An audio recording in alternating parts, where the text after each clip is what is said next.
Hi hello friends, welcome back to Emma Jaanu channel. இன்றைக்கி இந்த வீடியோவில் என்ன பார்க்க போகிறோன்னு பார்த்தீங்கன்னா, இன்றைக்கி வந்து தைப்பூசம் அப்படின்றதுனால தைப்பூசம் விலாக் தான் பார்க்க போகிறோம். ஸோ பாப்பாவுக்கு வந்து என் ஹஸ்பண்ட் வந்து வேண்டியிருந்தார். ஸோ தைப்பூசத்தன்னைக்கு வந்து பாப்பாவுக்கு காவடி எடுக்கிறேன் அப்படின்னு சொல்லி வேண்டியிருந்தார்.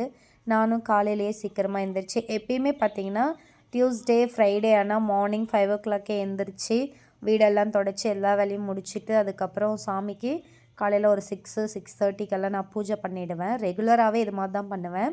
ஸோ அதே மாதிரி தான் இன்றைக்கும் தைப்பூசம் அப்படின்றதுனால சீக்கிரமாகவே எழுந்திரிச்சு பூஜைக்கு எல்லாமே நான் ஸ்டார்ட் பண்ணி எல்லாமே பூவெல்லாம் வச்சு விட்டேன். அதுக்கப்புறம் விளக்கேற்றிட்டு பூஜையும் நான் வந்து ஸ்டார்ட் பண்ணிட்டேன். இதுதான் எங்களோட பூஜை கபோர்டு. ஸோ எப்படி இருக்குன்னு பார்த்து சொல்லுங்கள். ஏன்னா எனக்கு வந்து சாமிக்கு பூ கட்டி வைக்கிறத விட இது மாதிரி சிங்கிளாக ஒன்று ஒன்றா வச்சோன்னா ரொம்ப அழகாக அம்சமாக இருக்கும். அதனால் நான் வந்து இப்படி தான் வைப்பேன். அதுக்கப்புறம் இது வந்து பார்த்திங்கன்னா வெத்தலை தீபம் போடுவேன். எவ்ரி டியூஸ்டே வந்து நான் வெத்தலை தீபம் போடுவேன். ஏன்னா எனக்கு அதெல்லாம் போட்டதுக்கப்புறம் தான் எனக்கு வந்து ரொம்ப சேஞ்சஸ்ஸு. அது மட்டும் இல்லாமல் முருகன் வந்து எங்கள் லைஃப்பில் வந்ததுக்கப்புறம் என்னோடய லைஃப் டோட்டலாக சேஞ்ச் ஆகிடுச்சு அப்படின்னு தான் நான் சொல்லுவேன். ஏன்னா ரொம்ப நல்ல மாற்றம் எங்களுக்கு வந்து, நீங்களும் முருகரை கும்பிட்டு பாருங்கள், உங்களுக்கும் நல்லா சேஞ்சஸ் தெரியும். ஸோ அதனால தான் ஃபஸ்ட்லாம் நான் சாமியே கும்பிட மாட்டேன். பூஜை பண்ணுறதா இருந்தால் என் ஹஸ்பண்ட் தான் வீட்டில் எல்லாமே பூஜை பண்ணுவார், நான் பண்ணவே மாட்டேன். ஆனால் இப்போது நான் மார்னிங்கில் சீக்கிரமாக எழுந்திரிச்சு இது மாதிரிலாம் பண்ணுறேன்னா என்னோடய லைஃப் சேஞ்ச் ஆனதுக்கான காரணம் தான். ஏன்னா அந்தளவுக்கு என் லைஃப் வந்து சேஞ்ச் ஆகிருக்கு. அதுக்கப்புறம் பூஜை எல்லாம் ஸ்டார்ட் பண்ணி எல்லாத்தையுமே முடிச்சுட்டு அதுக்கப்புறம் நான் வந்து காவடி ரெடி பண்ணணும். ஏன்னா ஃபஸ்ட்டு காவடி இல்லை, அந்த கூடை மட்டும் நாங்கள் வந்து வாங்கிட்டு வந்தோம். காவடிக்கு வந்து சரி அந்த குச்சி சென்டரில் வைக்கிற குச்சி மட்டும் நம்ம வாங்கிக்கலாம் அப்படின்னு சொல்லிட்டு தான் நாங்கள் வந்து வெளியெல்லாம் தேடிட்டு இருந்தோம். பட் எப்பயுமே எவ்ரி இயர் இங்கே வந்து சேல் பண்ணுவாங்க, பட் இந்த இயர் இருக்கலை. அதுக்கப்புறம் தான் கோவிலில் போய் கேட்டோம், இது மாதிரி எங்களுக்கு காவடி கிடைக்குமானிட்டு ஒரு அண்ணா கிட்ட கேட்டோம். அவங்க வந்து இருக்குது, ஒருத்தர் வந்து திருச்செந்தூர் எடுத்துகிட்டு போகணுன்னு சொன்னாங்க, பட் அவங்க எடுத்துகிட்டு போகல, அது வந்து உங்களுக்கு தரேன் அப்படின்னு சொன்னாங்க. ஸோ அதனால் இந்த காவடி வந்து நாங்கள் அவர்கிட்ட இருந்து வாங்கிட்டு வந்துட்டோம். வாங்கிட்டு வந்ததுக்கப்புறம் தான் கடைக்கு போய் பார்க்கும்போது அந்த சென்டரில் இருக்கிற குச்சி இருந்தது, பட் ஆனால் அது ரொம்ப நீட்டமாக இருந்தது. அது வந்து பாப்பாவுக்கு ரொம்ப லென்த்தாக இருக்கும், பத்தாது அப்படின்ட்டு நாங்கள் இந்த காவடியை யூஸ் பண்ணிக்கிட்டோம். அதுக்கப்புறம் இதுக்கு வந்து டெக்கரேஷன் எல்லாம் அவங்களே பண்ணியிருந்தாங்க. நான் வந்து ஃபுல்லாக அது தொடச்சி விட்டு அதுக்கப்புறம் பீகாக்கு இந்த ஃபெதர்ஸ் எல்லாம் நாங்களே வாங்கிட்டு வந்துட்டு அதுக்கப்புறமா இதெல்லாம் ஃபுல்லாக ஒட்டி எல்லாம் டெக்கரேட் பண்ண ஸ்டார்ட் பண்ணிட்டேன். இதெல்லாம் வச்சு முடித்ததுக்கப்புறம் தான் சரி பாப்பாவுக்கு அளவு வச்சு பார்த்தோம், இந்த கூடை வந்து கட்டி விட்டோம். ஏன்னா எனக்குமே இது ஃபஸ்ட்டு எக்ஸ்பீரியன்ஸ் தான். ஏன்னா இந்த கூடையில் என்ன வைக்கணும் என்ன பண்ணணுன்ட்டு எதுவுமே தெரியாது. அப்பயும் கோவிலில் ஐயர்கிட்ட கேட்டு அவங்க அபிஷேக பொருள் வைங்க அப்படின்னாங்க. அதனால் ஒரு சைடு வந்து அபிஷேக பொருள், இன்னொரு சைடு வந்து பார்த்திங்கன்னா பூஜை சாமானம் அதெல்லாமே வச்சு விட்டோம். வச்சு விட்டு பாப்பாவுக்கு வந்து அளவு பார்த்துட்டு நான் வந்து இது கட்டிகிட்ருந்தேன்.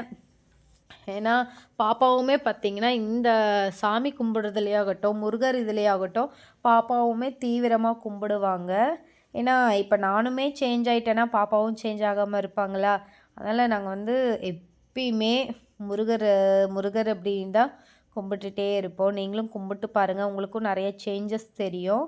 அதுக்கப்புறம் தான் இது ஃபுல்லாகவுமே கட்டிட்டு ஃபுல்லாக எல்லாமே ரெடி பண்ணி வச்சுட்டேன் நான் வந்து. அதுக்கப்புறம் என் ஹஸ்பண்ட் வந்து பாப்பாவுக்கு மாலை வாங்கிட்டு வந்திருந்தோம். மாலை வாங்கிட்டு வந்துட்டு அதுக்கப்புறம் மாலெல்லாம் போட்டு பாப்பா வந்து அவருடைய காலில் விழுந்து ஆசீர்வாதம் வாங்கினா. ஏன்னா அவர் ஆசீர்வாதம் பண்ணிவிட்டு அதுக்கப்புறமா அந்த காவடியை வந்து எண்ணெய் எடுத்து வைக்க சொன்னார். அதுக்கப்புறம் நான் வந்து காவடியை வந்து எடுத்து வச்சுட்டு, ஆனால் நடந்தே போகணுன்னு சொல்லிட்டாருங்க ஃப்ரெண்ட்ஸ். பட் எங்களால் நடக்கவே முடியல. ஏன்னா அவ்வளோ தூரம் ஃபுல்லாக வெயில்.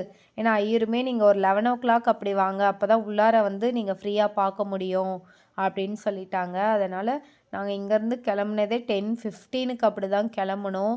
பட் இந்த டைம் ஒசூரில் வந்து நல்லா வெயில், அதனால் 3 பேருமே ஸ்லிப்பர் போடாமல் நடந்து போனோம். பட் நடக்கும்போது அந்தளவுக்கு எதுவும் தெரியல. அதுக்கப்புறம் நார்மலாக அவர் கொஞ்ச நேரம் தூக்கிக்கிட்டார்.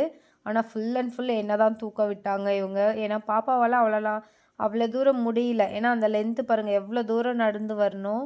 அதனால் நான் கொஞ்சம் தூரம் தூக்கிட்டு அவர் கொஞ்சம் தூரம், அம்மா பாப்பா கொஞ்சம் தூரம்லாம் தூக்கிட்டு ஷார்ப்பாக ஒரு 10:15க்கு நாங்கள் கிளம்புனவங்க 11:50க்கு தான் நாங்கள் கோயிலுக்கே போய் ரீச் ஆனோம். போய் அங்கே கோயில்கிட்ட போய் பார்த்தோன்னா ஃபுல் கூட்டம். க்யூ வந்து பார்த்திங்கன்னா ரோடை தாண்டி எவ்வளோ தூரம் நிற்கிறாங்க பாருங்கள் ஃப்ரெண்ட்ஸ். அதனால் நாங்கள் காவடி எடுத்துகிட்டு போனதுனால அங்கே போலீஸ்காரங்களும் உள்ளார விட்டுட்டாங்க எங்களை சீக்கிரமாகவே. பேரண்ட்ஸ் வந்து ஒருத்தர் தான் போகணும் அப்படின்னாங்க. அதுக்கப்புறம் இல்லை 2 பேருமே போங்க அப்படின்னு சொல்லி 2 பேருமே விட்டுட்டு உள்ளார போய் தரிசனம்லாம் முடிச்சுட்டு அதுக்கப்புறம் அங்கேயே அன்னதானம் போட்டாங்க. அது சாப்பிட்டோம். இந்த கோவிலுக்கு வந்து நீங்களும் போய் பாருங்கள், உங்களுக்கும் நல்லா லைஃப் வந்து சேஞ்ச் ஆகும்.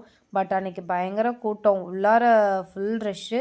ஆனால் இந்த டைம் நல்லா பிளான் பண்ணி விட்டுருந்தாங்க. ஏன்னா அதிகமாக யாருமே உள்ளார கருவறை உள்ளார அங்கே விடாமல் வெளியவே நின்று கும்பிட வச்சு அதுமா அனுப்பி விட்டாங்க. ஸோ இந்த வீடியோ உங்களுக்கு பிடிச்சிருந்ததுன்னா லைக் பண்ணுங்கள், ஷேர் பண்ணுங்கள், மறக்காமல் சப்ஸ்கிரைப் பண்ணுங்கள். அப்போ தான் எங்களோட ரெகுலர் வீடியோஸ் உங்களை தேடி வரும். பாய்.